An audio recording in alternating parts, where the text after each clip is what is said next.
It's only a game.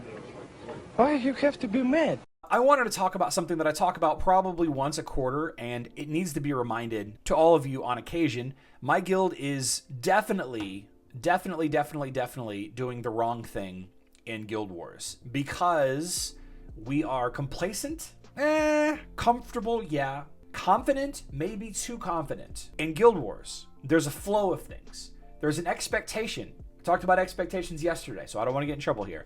There's a flow of things. You really want to get the bridge down. The bridge is the key to everything, right?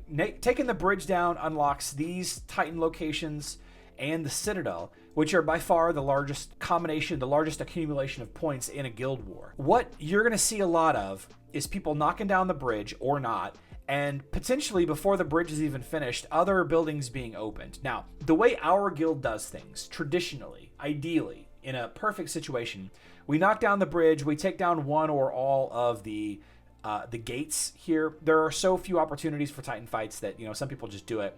And then you take out the Citadel. And then when the Citadel is done, you can work on the Foundry and the Spring of Elements. And then when on the Spring of Elements and the Foundry are done, then you work on the Barracks and the Mage Academy. But what happens occasionally is we do things like we get the bridge and some of these down and then like one or two locations of the Citadel down, and then somebody opens the Barracks. Now, I'm not mad at whoever opened the Barracks because we're going to win. We're going to win this fight anyway. Like we're going to win.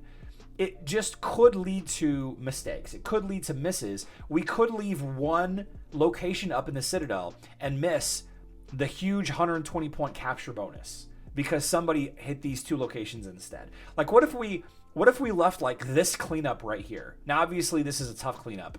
2 cleanups in the Citadel. What if we left 2 cleanups in the Citadel and whoever hit these 2 barracks locations, they felt pretty good about themselves because they got their hits out of the way early today and they're not even going to look at Hero Wars for the rest of the day. I think that it's super important to have a conversation with your guild, have a plan, have a baseline in place. I don't think that your war planners need to lock in locations. I don't think that needs to happen for everybody. I think some locations do need special attention for sure. Idrisil taking on this one, or we have a couple of players that like to set themselves specific Titan lineup fights, but you got to follow a pattern. And this carries over into Global Championship and Clash of Worlds as well. Global Championship and Clash of Worlds has the same kind of situation. You want to have an idea in place. You want to have an idea in place before you go crazy. Before you go and you make a mess, like this last Citadel location, we got to take this location out. I don't have the team to do it. I don't have my Morgan left. If I had my Morgan left, I could do this, but I don't have my Morgan left. What a bummer. I don't have any physical team left. I could take this down if I had Morgan left, but I don't. My Ishmael's too low. He'll die immediately. You follow the flow of war so that you don't end up at the end of the day with a bunch of missed or cleanups that could have easily been handled. But most days we're good about it. Most days we're fine. But it bears mentioning, it bears reminding from time to time, right? That's where assigning targets in play. I think this would happen for players who like to hit early.